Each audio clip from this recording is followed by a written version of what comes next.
വീടിന്റെ അടുക്കള ഭാഗം തകർന്നു വീണ വീട്ടമ്മയ്ക്ക് പരിക്ക്. കുഞ്ഞുങ്ങൾ രക്ഷപ്പെട്ടത് തലനാരിഴയ്ക്ക്. നാഗലശ്ശേരി പഞ്ചായത്തിലെ 7-ാം വാർഡ് മേനോത്ത് വിജയന്റെ വീടാണ് തകർന്നു വീണത്. ബുധനാഴ്ച രാവിലെ 9 മണിയോടുകൂടി വിജയന്റെ വീടിന്റെ അടുക്കള ഭാഗം തകർന്നു വീഴുകയായിരുന്നു. ഭാര്യ പ്രഭിതയും 2 മക്കളുമായിരുന്നു ഈ സമയം വീട്ടിലുണ്ടായിരുന്നത്. വിജയൻ വാവന്നൂരിൽ ഓട്ടോ ഡ്രൈവറാണ്.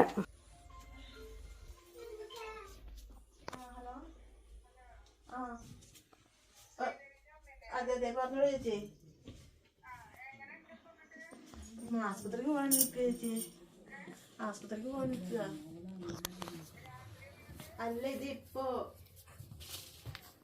ഇപ്പൊ ഞാന് ബാത്റൂമിന്റെ വെള്ളം കൂടെ പോകണില്ല. അപ്പൊ അത് ശരിയാക്കാൻ വേണ്ടി അങ്ങ് കിടന്നതാ.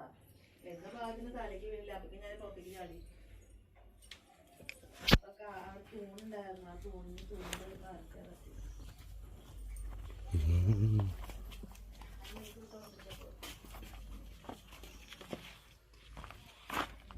എടുത്തു പറയാൻ എന്താന്ന് വെച്ചാല് ഇവര് പ്രധാനമന്ത്രിക്ക് ലെറ്റർ അയച്ചു. ഇവരുടെ ഈ അവസ്ഥ ഫോട്ടോസ് അടക്കമായിട്ട് പ്രധാനമന്ത്രിക്ക് നമോ ആപ്പിൽ പരാതി അയച്ചു. പരാതി അയച്ചിട്ട് പോലും ഇവർക്ക് പ്രധാനമന്ത്രിയുടെ സൈഡിൽ നിന്ന് വിളിച്ചു ചോദിച്ചു, പഞ്ചായത്ത് നിന്ന് ആള് വന്നില്ലെന്ന്.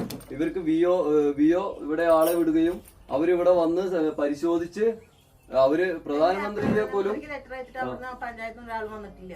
പാലക്കാട് ജില്ലാ കളക്ടർക്ക് അയച്ചതിന്റെ ശേഷമാണ് വിഒ വന്ന് നോക്കി പോയത്. നമ്മൾ നമോ ആപ്പിൽ അയച്ചപ്പോഴല്ലേ ഇത് വന്നത്. പ്രധാനമന്ത്രിക്ക് ലെറ്റർ അയച്ചതിന് പുറത്താണ് വിഒ അവിടുന്ന് ജില്ലാ പഞ്ചായത്തിലേക്ക്, പ്രധാനമന്ത്രിയുടെ സൈഡിൽ നിന്ന് ജില്ലാ പഞ്ചായത്തിലേക്ക് ലെറ്റർ വരും. അവിടുന്ന് വന്നിട്ട് ഇത് അന്വേഷിക്കാൻ വേണ്ടിയിട്ട് ഇവിടുന്ന് വിഒ ഇവിടെ വന്ന് അന്വേഷിച്ച് പോയ ഒരു വീടും കൂടിയാണ് ഈ ഒരു അവസ്ഥയിൽ. ഇവരിവിടുന്ന് എന്നിട്ട് ഇവർക്ക് റിപ്ലൈ വന്നത് എന്താ, നിങ്ങൾ സർട്ടിഫിക്കേഷൻ ആയില്ലേ, നിങ്ങൾക്ക് പ്രശ്നമൊന്നുമില്ലേ എന്ന് വെച്ചിട്ട് പ്രധാനമന്ത്രിയുടെ സൈഡിൽ നിന്ന് ലെറ്റർ വന്നു. കാരണം ഇവരിവിടുന്ന് ഇവിടുന്ന് തെറ്റായ നിർദ്ദേശമാണ് ഇവിടുന്ന് പാസ് ചെയ്തത് മുകളിലേക്ക്. അതിന്റെ പുറത്താണ് ഇവരെ ഈ അവഗണന, എനിക്ക് തോന്നുന്നു ആ ഒരു അവഗണനയും കൂടി നേരിടേണ്ടി വന്നത്. ഇതാണ് ഇവിടുത്തെ അവസ്ഥ.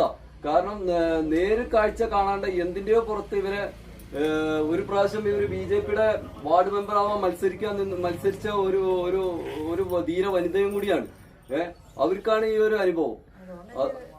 അതുകൊണ്ടാണ് ഇവരെ ഇങ്ങനെ ഈ ഒരു പാസ്സാക്കണമെന്നും എല്ലാവരും മാറ്റി. പിന്നെ അതുമല്ല, ഇവര് ജനറൽ കാറ്റഗറിയിലാണ്. അതും ഒരു ഇത് ആരോപിച്ചിട്ട് അതും ഇതാണ്. അപ്പോ ഇതെല്ലാം ഒന്ന് അറിയാൻ വേണ്ടിയിട്ടാണ് ഇപ്പോ പറയുന്നത്. കുട്ടിയുടെ അവസ്ഥ ഇങ്ങനെയാണ്.